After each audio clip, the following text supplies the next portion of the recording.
Jonathan Norman voulait violer Steven Spielberg. Rien ne l'arrêtait. Il croyait vraiment entretenir une relation avec Steven Spielberg.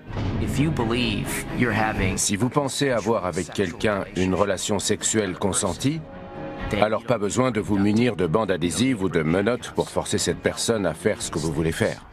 En renversant un groupe de personnes avec sa voiture, Jonathan Norman a prouvé qu'il pouvait devenir extrêmement violent. Il voulait que Spielberg et sa famille souffrent. Nous devions empêcher cette personne de circuler en liberté. J'avais peur qu'il soit libéré. Je n'avais pas réuni suffisamment de preuves.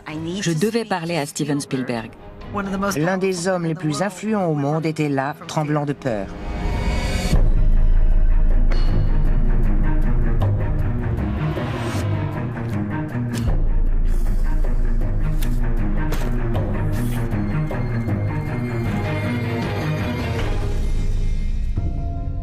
En 1997, le nom de Steven Spielberg, grand réalisateur hollywoodien, est connu de tous. Les films qu'il réalise sont parmi les plus célèbres au monde. Steven Spielberg a tout pour lui, une famille heureuse et une immense propriété aux allures de palace. Mais il n'est pas à l'abri d'un harceleur aussi dangereux que violent. Jonathan Norman devient de plus en plus obsédé par Steven Spielberg. Il parle de lui dans son journal. Il prend de la méthamphétamine. Il était convaincu que son but ultime était d'approcher Steven Spielberg, de l'enlever et de l'agresser sexuellement. Il s'est d'ailleurs rendu à plusieurs reprises sur son lieu de résidence. L'équipe de sécurité de Steven Spielberg regarde les écrans de surveillance et voit une voiture arriver avec Jonathan Norman au volant. Tout à coup, il recule pour tenter d'enfoncer le portail.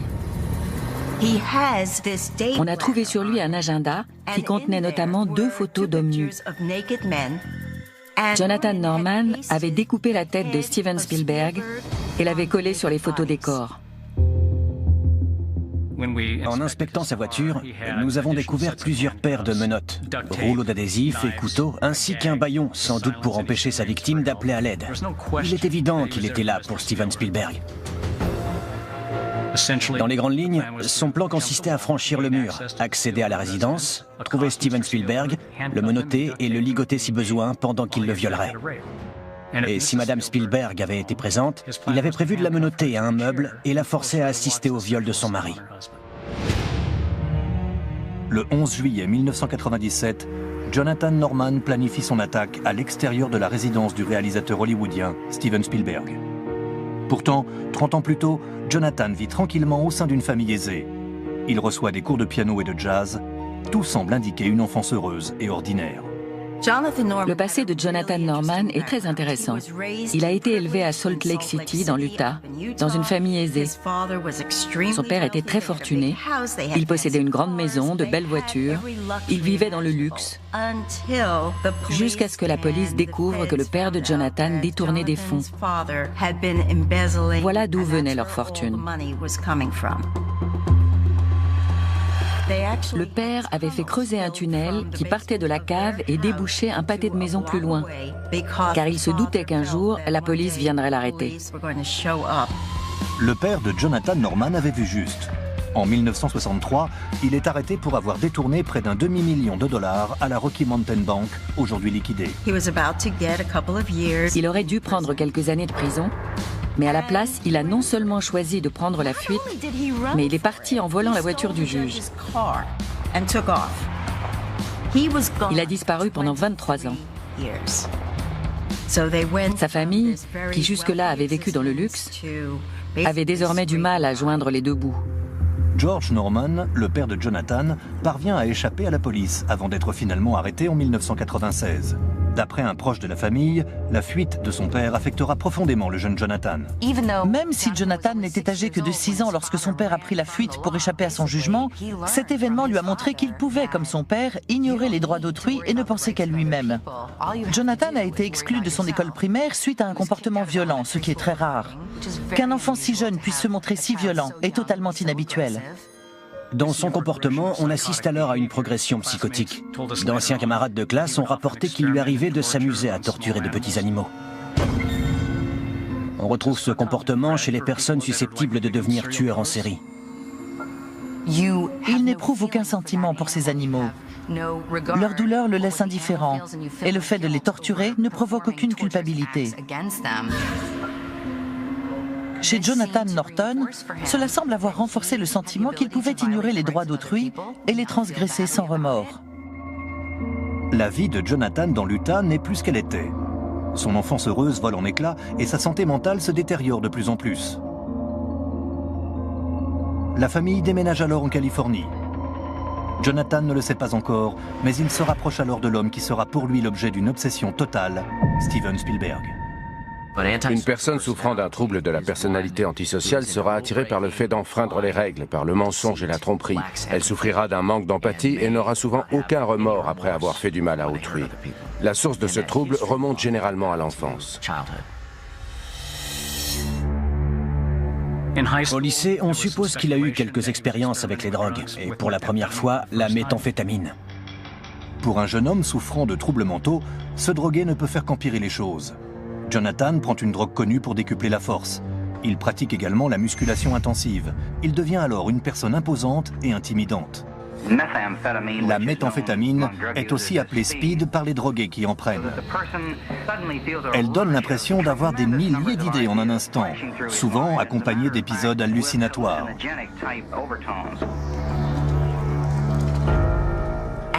Si on ajoute l'abus de substances stimulantes à tout cela, la situation de Jonathan Norman était très confuse. Le vide laissé par l'abandon de son père a sans doute donné naissance à une colère et à une rancœur très profonde. Cet abandon est sans doute à l'origine de problèmes relationnels qui se sont manifestés plus tard dans la vie de Jonathan Norman.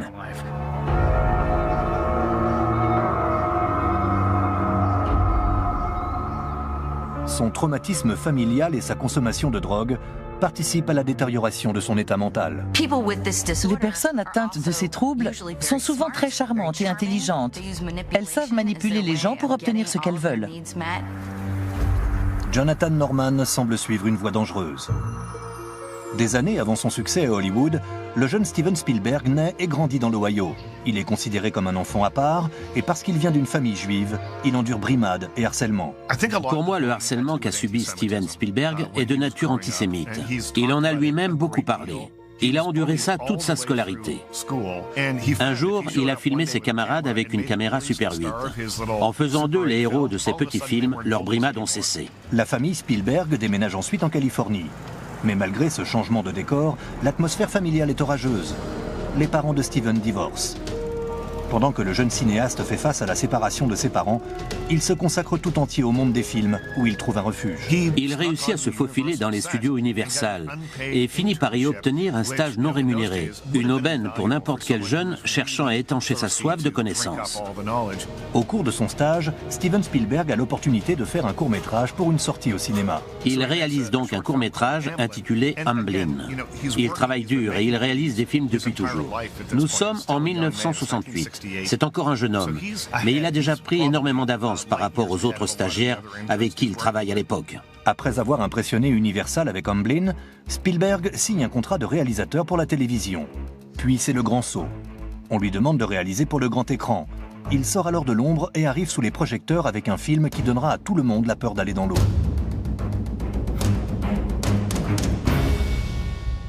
Les Dents de la Mer est le film qui a non seulement révélé Steven Spielberg, mais aussi institué la tradition du blockbuster de l'été. Il avait pénétré au cœur de la culture populaire. C'est un film dont les gens ont parlé pendant très longtemps. Spielberg devient l'un des réalisateurs les plus rentables d'Hollywood. Pour beaucoup de gens, le nom de Steven Spielberg est synonyme de gros bénéfices. Il est l'un des rares réalisateurs qui fera dire aux spectateurs « Je vais voir un film de Spielberg ». Un film doit transporter son public, le faire voyager. Et c'est quelque chose que Steven Spielberg sait très bien faire. Les films de Steven Spielberg sont vus par des millions de spectateurs dans le monde. Mais le succès peut parfois attirer l'attention de mauvaises personnes. L'absence d'une figure paternelle positive a dû pousser Jonathan Norman à idolâtrer l'image masculine forte qu'incarnait Steven Spielberg. Jonathan Norman souffrait de maladie mentale, mais cela ne veut pas du tout dire qu'il était ignorant ou incapable d'établir un plan d'action. Entre la fin des années 80 et le début des années 90, Jonathan Norman, un homme obsédé par la musculation et la drogue, est de plus en plus affecté par ses troubles mentaux. Tandis que Jonathan Norman s'enfonce de plus en plus, l'emblématique réalisateur Steven Spielberg vole de succès en succès. Après le triomphe des Dents de la Mer, Steven Spielberg a eu le droit de faire pratiquement tout ce qu'il voulait.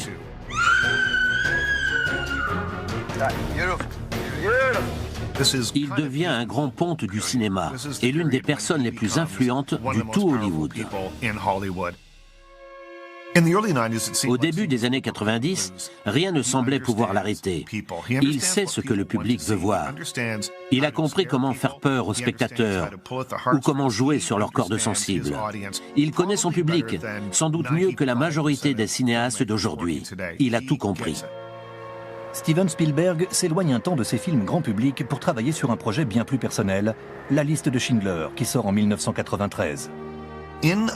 Parmi tous ces grands films à succès, tels que Jurassic Park, il produit également des films plus sérieux, avec des enjeux sociétaux, comme La couleur pourpre et La liste de Schindler, que l'on n'attendait pas forcément de la part du réalisateur des Dents de la Mer. La liste de Schindler raconte une histoire personnelle. C'est un film très important qui lui vaudra son premier Oscar.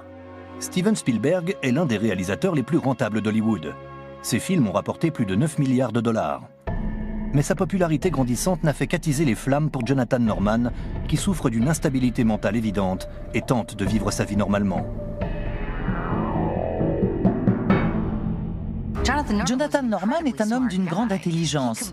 Il a obtenu un diplôme en sciences économiques à l'université de Los Angeles. Il savait planifier les choses, se montrer très patient, garder le contrôle. Il savait vraiment faire illusion. On sait depuis longtemps que les harceleurs présentent souvent un niveau d'intelligence supérieur à la moyenne. Il faut être intelligent pour être obsédé. Le revers de la médaille, c'est qu'une personne intelligente aura plus facilement des tendances au comportement obsessionnel. L'un des premiers signes de déclin de la santé mentale de Jonathan Norman est un épisode de délire concernant son père en 1994. Il est allé de lui-même demander un examen à l'hôpital de Cedars-Sinai, car il croyait que son père, encore en cavale, avait implanté des appareils de surveillance à l'intérieur de son corps. On sait que l'abus de méthamphétamine peut provoquer des psychoses. Et à plusieurs reprises, on constate l'émergence de comportements psychotiques chez Jonathan Norman. Cela a sans doute contribué à sa descente aux enfers. Ils l'ont gardé une nuit en observation, puis l'ont laissé partir, sans aucune restriction d'accès aux armes à feu, ni aucun suivi psychologique. Alors qu'il doit faire face à ses problèmes de santé mentale, Jonathan trouve du soutien chez son ami Chuck Markovich. Mais leur relation était mouvementée, sans doute à cause des tendances violentes de Jonathan. Chuck Markovich était en effet intimidé et effrayé par son imposante présence physique. Il est possible que Jonathan Norman ait refoulé sa sexualité. Nous savons qu'il a fréquenté des femmes par le passé. Il s'est montré violent avec une ancienne petite amie. Il vivait avec Chuck Markovich. Jonathan était une personne très abusive.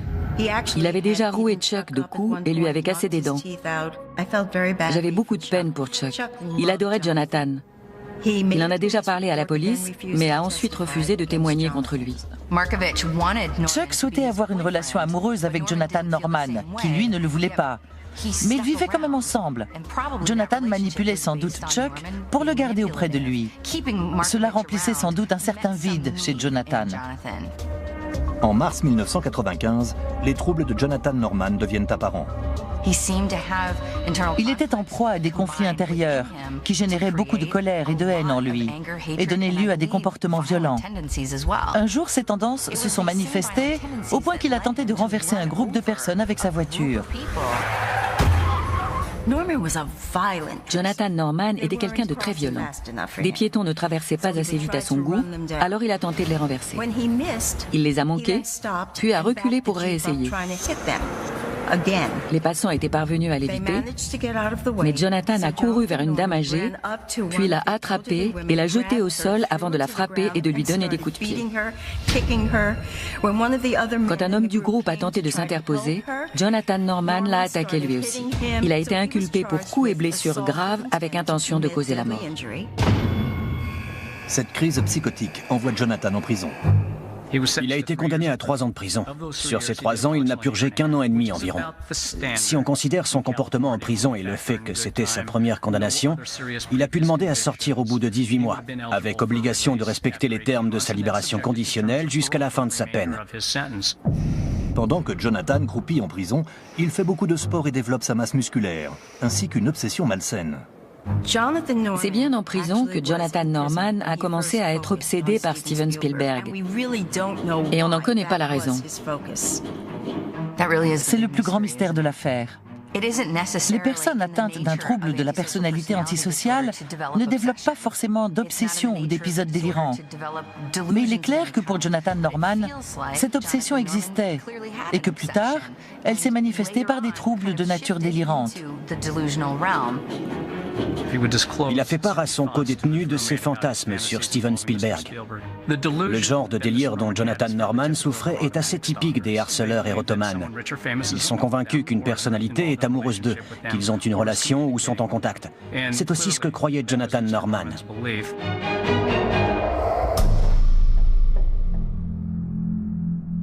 Souvent, les troubles mentaux empirent à cause du stress, mais il est également possible qu'il ait été à un âge où sa maladie avait de toute façon des chances d'évoluer dans ce sens. Cloîtré dans sa cellule, Jonathan Norman voit son esprit sombrer de plus en plus dans le délire, jusqu'à sa libération en novembre 1996. Jonathan était convaincu que son but ultime était de trouver Steven Spielberg, de l'enlever et d'abuser sexuellement de lui. Son dysfonctionnement mental l'a poussé à croire qu'il tomberait alors amoureux de lui et l'adopterait, à la fois comme amant et filleul en quelque sorte. Il prenait beaucoup de méthamphétamine. Il souffrait d'une grave maladie mentale et d'un trouble de la personnalité. Ces facteurs allaient causer des comportements à risque et faire de Jonathan une personne extrêmement dangereuse. Ça ressemble vraiment à l'image qu'on a d'un harceleur dans un scénario hollywoodien. On a un individu psychotique qui élabore un plan pour se rapprocher de Steven Spielberg et réaliser des fantasmes sexuels très élaborés. Il s'était équipé pour le ligoter et le violer, il avait un plan et en parlait à tout le monde. En 1997, Jonathan Norman, un homme très perturbé, sombre de plus en plus dans sa maladie mentale. Au cours d'une peine de prison pour agression violente, il développe une obsession pour la légende du cinéma, Steven Spielberg. Mais malheureusement, le réalisateur n'a aucun moyen de savoir que l'obsession de ce jeune homme le pousse à élaborer un plan macabre. Le 23 juin 1997, Steven Spielberg n'est encore au courant de rien. Il emmène sa famille en Irlande pour démarrer la production du film dramatique sur la Seconde Guerre mondiale. Il faut sauver le soldat Ryan. C'est en 1997 que cette histoire de harcèlement démarre réellement. Steven Spielberg est alors en Irlande. Il prépare le tournage du soldat Ryan. Pendant ce temps, Jonathan Norman est aux États-Unis, obsédé par Steven Spielberg. Il met au point un plan pour s'introduire chez lui en franchissant un mur à l'arrière de sa résidence. Par chance, Steven Spielberg a emmené sa famille hors des États-Unis pour la durée du tournage. Il ignore alors que 6 jours plus tard, un homme déterminé à exécuter son plan macabre vient de sortir de prison et circule en toute liberté. Quand Jonathan Norman est libéré de prison, après une peine réduite, il met son plan d'attaque à exécution. Et la première chose qu'il fait, c'est d'essayer de s'introduire dans leur résidence. Comment a-t-il trouvé où il vivait ? Il a acheté une carte des maisons de stars sur Sunset Boulevard pour $7,50. Il s'est présenté un jour devant la résidence et le gardien lui a demandé de partir, donc il a obéi. En réalité, il était en train de mettre au point son plan. La persévérance de Jonathan Norman, qui revient plusieurs fois sur les lieux, n'a rien d'inhabituel. Il faut garder à l'esprit que cet homme souffre de troubles cognitifs. Il est convaincu que lui et Steven Spielberg entretiennent une relation, qu'il veut inviter Jonathan chez lui et le laisser l'attaquer. Les harceleurs comme lui ne s'arrêtent pas. Même après la prison, ils continuent. Souvent, les personnes qui harcèlent des célébrités suite à un trouble délirant ne se laisseront pas décourager, même s'ils vont en prison. Une fois sortis, ils recommencent. Alors que peut-on faire pour les en empêcher ? Comme souvent dans les cas de harcèlement, Jonathan traque sans relâche l'objet de son obsession. Il se sert alors de sa relation avec son ami proche, Chuck Markovich, pour mener à bien son terrible plan d'attaque. Le comportement de Jonathan Norman correspond à la manière dont il vivait au quotidien. Il cherchait souvent la confrontation, avait des antécédents violents et un comportement antisocial. Il vivait sa vie à 100 à l'heure. Ça valait aussi pour sa traque de Steven Spielberg. Il avait tendance à aller droit au but. À sa libération de prison, il avait formulé un plan d'attaque qu'il a commencé à exécuter très rapidement. Quand l'équipe de sécurité de Spielberg chasse Norton de la propriété, elle ne remarque pas la présence d'un objet particulièrement sordide dans sa voiture. Jonathan Norman possédait une sorte de journal qui contenait non seulement les détails de son plan, mais aussi des photos d'hommes nus dont il avait découpé et remplacé le visage par des photos de Steven Spielberg. Cela ne fait donc aucun doute que son plan concernait Steven Spielberg directement. Dans son journal, Jonathan Norman parle de le surprendre par derrière et du masque et des habits effrayants qu'il porterait. Il voulait le terrifier. Le problème, c'est que la première fois qu'il s'est présenté au domicile de Steven Spielberg et qu'il a été congédié par le gardien, il ne s'est rien passé. En revanche, son visage a été filmé par une caméra de surveillance et l'équipe de sécurité l'a vu. Jonathan Norman a désormais franchi la limite du simple fan inoffensif. Mais la police ne réalise pas qu'il a des intentions violentes. Quand la police a été contactée pour la première fois, ils ont manqué une occasion d'agir. La police a le droit de faire interner quelqu'un contre son gré, si cette personne semble dangereuse pour elle-même ou pour autrui. Il y avait alors de nombreux signes qui auraient permis aux policiers de faire interner Jonathan Norton. Ce cas de harcèlement réunit tous les aspects d'un film à suspense, comme si Jonathan Norman était là pour jouer le rôle de l'antagoniste idéal, l'esprit dérangé, physiquement terrifiant et méprisant la vie des personnes autour de lui. La première fois qu'on m'a signalé cette affaire, j'ai été frappé qu'elle ressemble autant à un scénario classique d'Hollywood ou de téléfilm. On y voit un suspect délirant et psychotique, complètement obsédé par quelqu'un et montrant des désirs de violence à son encontre. Pendant que Jonathan Norman teste la sécurité de la résidence des Spielberg, le réalisateur se trouve à des milliers de kilomètres en Irlande où il tourne son prochain film « Il faut sauver le soldat Ryan ». Il ignore tout de la menace que représente Norman et personne ne l'informe de ce qui se déroule à son domicile. Quand tout cela a commencé, Steven Spielberg n'a été informé de rien. Il est occupé par la production d'un énorme film et son équipe a sans doute voulu le laisser tranquille, lui permettre de se concentrer sur son travail sans avoir à s'inquiéter pour sa famille. C'est à l'équipe de sécurité et à la police de gérer cette situation. Mais je pense également qu'à ce moment, Jonathan Norman n'est pas perçu comme une véritable menace. Jusque-là, il ne s'était rien passé de très alarmant. Il était entouré et protégé par beaucoup de gens, ses agents, ses managers, ses avocats. Et pour établir un procès comme celui-ci, il faut franchir chacune de ces barrières pour arriver à parler à la victime concernée. Les personnes célèbres doivent savoir quels sont les risques auxquels elles sont exposées. C'est une question d'honnêteté envers eux et cette responsabilité incombe à l'équipe de sécurité. Jonathan Norman était convaincu qu'il avait une relation avec Steven Spielberg. Ce genre de fixation très profonde existe chez la plupart des harceleurs. Il savait vraiment faire illusion. Il faisait preuve d'une grande intelligence et d'une capacité à planifier les choses, mais aussi à se montrer très charmant. Je pense qu'il n'en était que plus dangereux.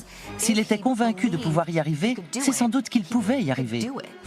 Il s'était muni de bandes adhésives, de cutters et de menottes pour forcer ses victimes à faire ce qu'il voulait. Ses intentions étaient profondément dangereuses. En juillet 1997, le célèbre réalisateur Steven Spielberg a emmené sa famille en Irlande pour le tournage de son dernier film. Mais chez lui, aux États-Unis, Jonathan Norman, un homme souffrant de profonds troubles mentaux, cherche à le traquer, ignorant que Steven Spielberg se trouve alors à des milliers de kilomètres. Jonathan Norman a trouvé l'adresse de Spielberg grâce à une carte des résidences de stars achetée à Hollywood.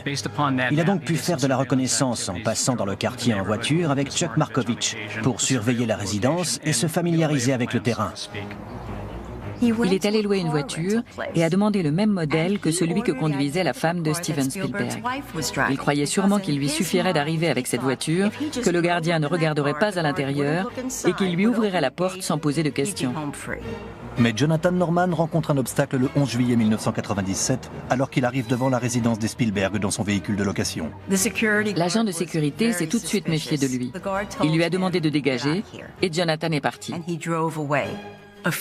Quelques heures plus tard, la police reçoit un signalement disant qu'un homme est en train de courir dans les jardins des maisons voisines. Selon le rapport de police, il tient une épaisse branche et bat des bras comme un oiseau qui essaierait de s'envoler. Devant son comportement de plus en plus singulier, les agents de sécurité le prennent en chasse et le trouvent dans un buisson. Jonathan leur a dit qu'il se cachait là car il était poursuivi par des chacals. Mais pour autant que je sache, il n'y a pas de chacals à Hollywood. Plusieurs tentatives d'approche ont lieu sur une courte période, entre fin juin et début juillet. Toute cette activité prouve son obsession pour Steven Spielberg. La police se rend compte qu'elle a affaire à une personne souffrant de graves troubles mentaux. Elle lui fait passer une évaluation psychologique sur place, puis le laisse partir vers 10h30 du matin. Ils ont décidé qu'il n'y avait pas assez d'éléments pour l'arrêter, alors ils lui ont simplement recommandé de consulter un psychologue et l'ont laissé partir. Malgré ses troubles mentaux, Jonathan Norman est une personne très intelligente et très charismatique. Quelques heures plus tard, il est de retour au domicile des Spielberg. Norman tente de nouveau sa chance. Vers 5h10 de l'après-midi, il essaie d'entrer une deuxième fois chez les Spielberg. Les agents de sécurité aperçoivent de nouveau la voiture sur leurs écrans de surveillance et Jonathan Norman est au volant. Il fait alors reculer son véhicule et tente de défoncer le portail. Il n'y parvient pas. L'équipe de sécurité contacte la police. Des officiers de police font le tour du quartier et trouvent Jonathan Norman dans les parages. Lors de son arrestation, il avait sur lui une paire de menottes et un rouleau de bande adhésive. La police a ensuite inspecté son véhicule et trouvé des lunettes à vision nocturne, de l'adhésif, de la corde, une autre paire de menottes ainsi qu'un journal. Dans ce journal, ils ont trouvé de nombreuses notes qui mentionnaient ses intentions envers Steven Spielberg. Cela ne fait aucun doute. Jonathan Norman avait l'intention de faire du mal à Steven Spielberg physiquement. Et tous les membres de sa famille couraient aussi un grand danger. Ses intentions étaient réellement sinistres. L'obsession de Jonathan Norman est enfin révélée. Dans son journal, il avait inscrit la date d'anniversaire de Steven Spielberg, mais aussi celle de sa femme et de ses enfants. Il est clair qu'il souhaitait faire du mal à la famille entière. Les agents de police lui ont demandé ce qu'il faisait là. Il a alors inventé une histoire disant que Steven Spielberg l'avait invité à venir auditionner pour le rôle d'un violeur et qu'il savait qu'il était filmé. Quand Jonathan Norman a finalement été arrêté, il portait un sweatshirt Rambo et un pantalon de jogging. Il a été placé en hôpital psychiatrique pour quelques jours. Son ami Chuck lui a alors rendu visite. Il était très surpris, car Jonathan Norman portait habituellement toujours la même tenue. Tous les jours, il portait une chemise blanche et un pantalon noir. Mais ce jour-là, il portait cette drôle de tenue. Et il a demandé à Chuck, « Dis-moi, est-ce que j'ai l'air effrayant ?» Suite à l'internement de Jonathan Norman, il est temps de contacter Steven Spielberg dans le but d'alimenter le dossier contre son harceleur. Dans des cas comme celui-ci, les victimes se sentiront souvent très vulnérables, parfois au point de ne pas porter plainte contre leur harceleur, par peur de représailles ou de s'exposer davantage. Elles se retrouvent donc face à un dilemme. Pour les victimes, c'est une expérience terrifiante. J'ai été contacté par la police à propos de Jonathan Norman, mais ils ne savaient pas si cela pouvait constituer une affaire de harcèlement devant les tribunaux. L'un des problèmes, c'est que Spielberg et sa famille n'étaient pas présents. J'avais peur que par manque de preuves, Norman soit remis en liberté. Ici, en Californie, on doit montrer que les actions du harceleur poussent la victime à se croire en danger. Or, ce n'était pas du tout le cas. L'équipe de Steven Spielberg ne l'avait même pas mis au courant, de peur de le perturber. Les personnalités comme Spielberg sont très protégées par leurs agents, leurs managers, leurs avocats. Et pour obtenir leur témoignage, il faut pouvoir franchir chacun de ces obstacles pour arriver à parler à la victime concernée. Le temps est compté. Rhonda Sanders travaille sans relâche pour monter son dossier pendant que Spielberg continue de tourner en Irlande. Et elle a besoin de temps pour le contacter et réunir tous les éléments. Si on veut savoir à quel point Jonathan Norman est dangereux, je crois que les preuves parlent d'elles-mêmes. Il avait déjà prouvé qu'il pouvait se montrer très violent. Si Steven Spielberg avait été chez lui ce soir-là, Jonathan Norman aurait été préparé. Il ne manquait plus que sa victime. Il était équipé et il avait tout préparé pour son agression. Les employés de Steven Spielberg ne voulaient pas qu'il sache qu'un homme avait cherché à s'introduire chez lui, qu'il était dangereux, armé de cutters et de 3 paires de menottes. Steven Spielberg n'était absolument pas au courant des événements qui se déroulaient à sa résidence. Jonathan Norman était bien préparé et faisait preuve d'une grande persévérance pour mener son plan d'attaque. Dieu sait ce qui serait arrivé si Spielberg et sa famille avaient été présents. Rhonda Sanders travaille dur pour consolider son dossier, mais elle sait que la partie n'est pas gagnée d'avance. La loi stipule alors que la victime doit se sentir menacée. Mais Steven Spielberg peut-il se sentir en danger alors qu'il se trouve à des milliers de kilomètres? Pendant ce temps, le 17 juillet 1997, après une évaluation psychiatrique, l'internement de Jonathan Norman prend fin. Il fête sa remise en liberté en allant au cinéma avec son ami Chuck voir Jurassic Park, le monde perdu de Steven Spielberg. Pendant qu'il regarde le film, Jonathan dit à plusieurs reprises « Je suis le petit dinosaure, c'est moi, le bébé tyrannosaure, encore et encore ». Il ne s'était pourtant pas drogué, il venait de sortir de l'hôpital psychiatrique, mais il était toujours obsédé par Spielberg. La première chose qu'il a faite en sortant était d'aller voir un de ses films. Mais les heures de Jonathan Norman libre sont comptées. Il sera bien vite rattrapé par sa première condamnation de 1995. Suite à sa condamnation en 1995 pour avoir tenté de renverser un groupe de personnes avec sa voiture, j'ai contacté l'agent en charge de sa libération conditionnelle et nous avons eu un coup de chance. 2 semaines plus tôt, Jonathan Norman avait été testé positif pour la consommation de méthamphétamine. Même s'il s'était tenu à carreau jusque-là, cela constituait quand même une infraction aux conditions de sa libération. Jonathan Norman craignait de n'avoir plus que quelques jours en liberté devant lui, car il avait enfreint son accord de liberté conditionnelle. Le 18 juillet 1997, Jonathan Norman retourne en prison. Les personnes chargées de l'enquête peuvent désormais respirer et travailler plus sereinement. Il finit par avouer qu'il comptait agresser et violer Steven Spielberg et qu'il planifiait son attaque depuis plusieurs semaines. Suite aux entretiens réalisés par des professionnels de la santé mentale et par la police, nous savons que Jonathan Norman éprouvait une profonde passion pour Steven Spielberg. Le 29 juillet 1997, Steven Spielberg est informé des intentions de Norman. Le procès pour harcèlement était déjà plutôt solide. Mais à moins que je parle à Steven Spielberg et qu'il me dise qu'il se sent en danger et qu'il souhaite coopérer, je ne pouvais rien faire. Il est déjà arrivé que des personnes célèbres refusent de coopérer, même dans des cas de harcèlement très grave à leur encontre. Finalement, ils conviennent d'un rendez-vous téléphonique. Steven Spielberg n'arrivait même plus à parler. Il était vraiment terrorisé. Le procès contre Norman prend forme. Mais pour qu'il soit déclaré coupable, Rhonda Sanders sait qu'elle doit faire témoigner Steven Spielberg face à l'homme qui avait planifié contre lui une agression particulièrement violente et sordide. Une perspective pour le moins terrifiante. S'ils décident de ne pas se présenter au procès, de ne pas coopérer ou de ne pas témoigner, tout mon argumentaire s'écroule. Je reçois un appel. À cet instant, dans mon esprit, je me prépare déjà à ce que tout tombe à l'eau.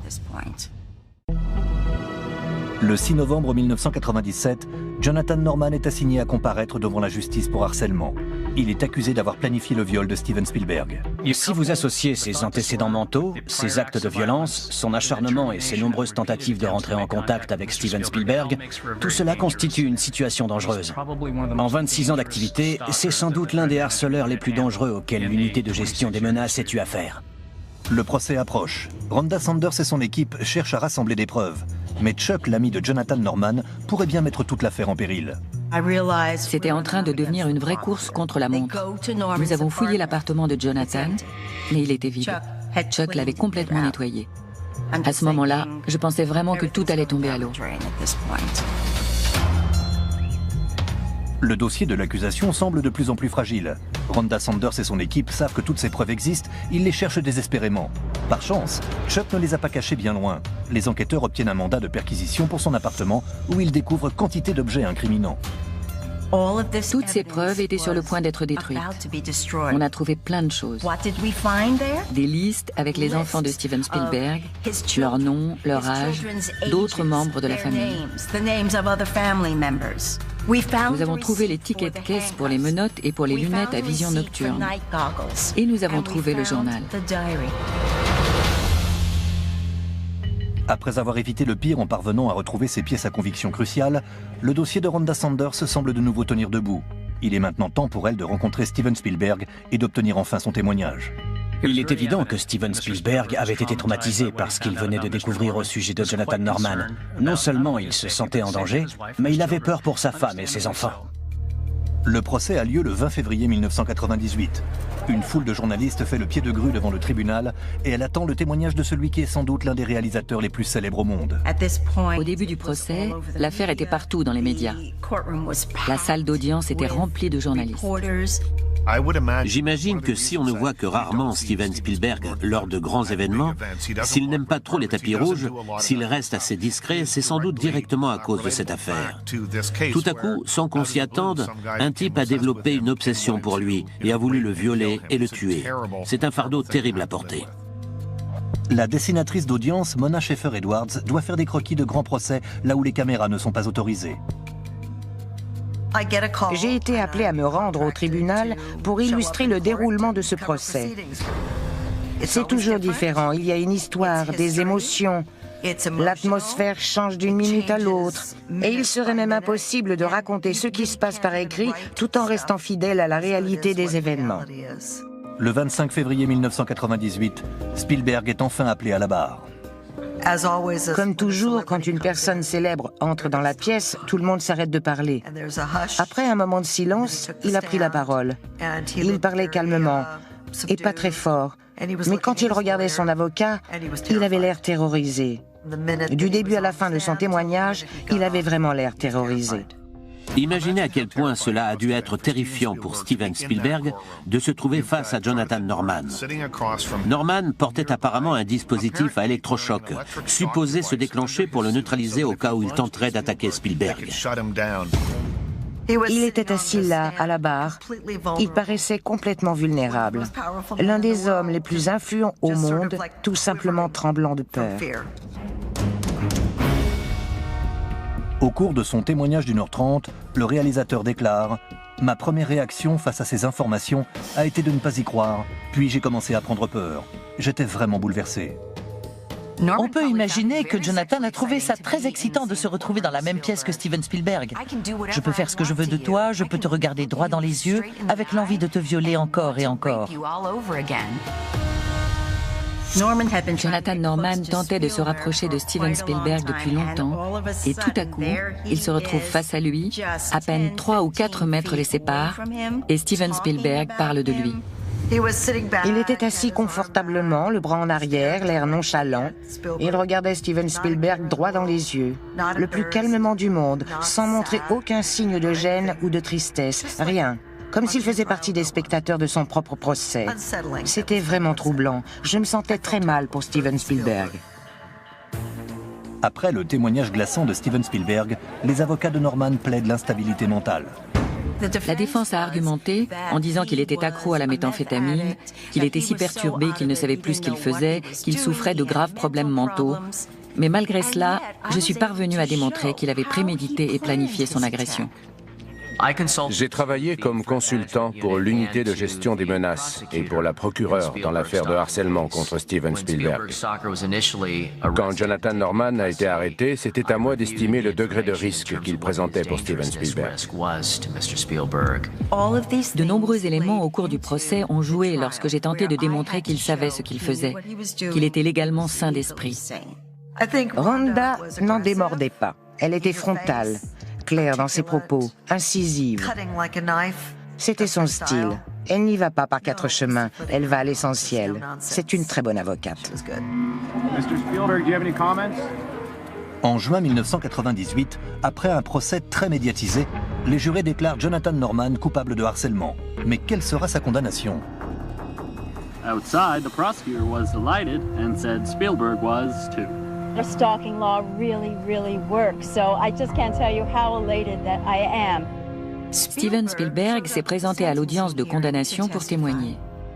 Il a supplié le juge de mettre cet homme derrière les barreaux. Steven Spielberg a interrompu le tournage du Soldat Ryan pour s'occuper du procès. Peu de réalisateurs auraient été suffisamment influents pour dire « Le temps que je règle cette affaire, on arrête tout ». Je connaissais bien ses antécédents violents. Je devais m'assurer que cet homme ne pourrait plus circuler en toute liberté. Pour la Cour, les antécédents judiciaires de Jonathan Norman constituent des circonstances aggravantes. En Californie, la loi suit un système de châtiment après 3 infractions. Il est finalement condamné à 25 ans de prison. Justice was served today. A very dangerous predator has been taken off of the street. Nous ne connaissons pas la cause de l'obsession de Jonathan Norman pour Steven Spielberg. Chris Mohandy a pu observer de plus près sa manière de penser. J'ai conduit un entretien avec Jonathan Norman après sa condamnation et le jour où je suis allé le voir, il était en cellule d'isolement car il avait harcelé l'un de ses codétenus. Il souffrait d'un trouble délirant et croyait que Steven Spielberg était au cœur de ce qu'il appelait la mafia des juifs homosexuels, qu'il souhaitait intégrer pour percer à Hollywood et devenir célèbre. Il vénérait Steven Spielberg comme un dieu, et son but était notamment de s'attirer ses bonnes grâces. Dans son esprit perturbé, cela se manifestait également par le désir d'enlever et d'agresser sexuellement Steven Spielberg. Cela faisait partie d'un système complexe pour faire partie de ce groupe. Les profonds troubles mentaux dont souffrait Jonathan Norman étaient très visibles. Quand je lui ai demandé « Comment dois-je vous appeler ?», il m'a répondu très sérieusement « Mickey Mouse ». Il est très difficile de soigner une personne souffrant des mêmes troubles que Norman. Après sa condamnation, il est placé en hôpital psychiatrique. On ignore son lieu exact de détention. Il ne sera libéré que si les experts en charge de son évaluation ne le considèrent plus comme dangereux. Les personnes atteintes de troubles de la personnalité sont en général assez résistantes au traitement. Dans le cas de Jonathan, qui souffre d'un trouble de la personnalité antisociale, je ne pense pas qu'une réhabilitation soit envisageable. Selon moi, ce que l'on peut espérer, c'est qu'en vieillissant, il se calme peu à peu. Demain, ça pourrait être vous ou moi. Après avoir traversé cette crise, Steven Spielberg se concentre à nouveau sur sa carrière et reprend là où il s'était arrêté.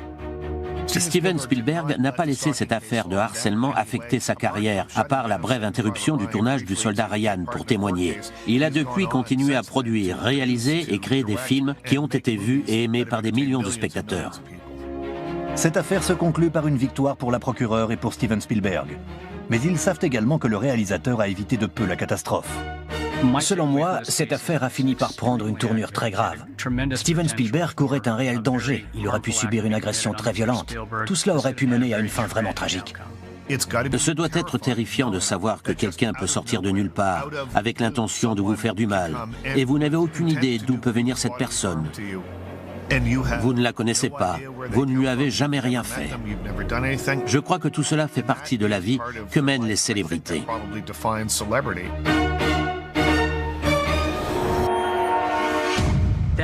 C'est un problème qui existera toujours. Où et comment se manifestera-t-il la prochaine fois? Ce que montre l'affaire Spielberg, c'est que dès que l'on se sait concerné, on se sent en danger. Et peu importe si vous êtes à des milliers de kilomètres, la peur est toujours là.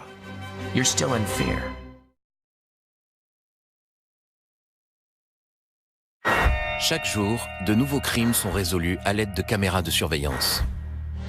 C'est elle, c'est elle. Des millions d'Américains sont filmés quotidiennement à leur insu. Mais ces images peuvent aussi constituer les preuves irréfutables qui permettent aux policiers de résoudre les enquêtes criminelles les plus complexes. Envoyez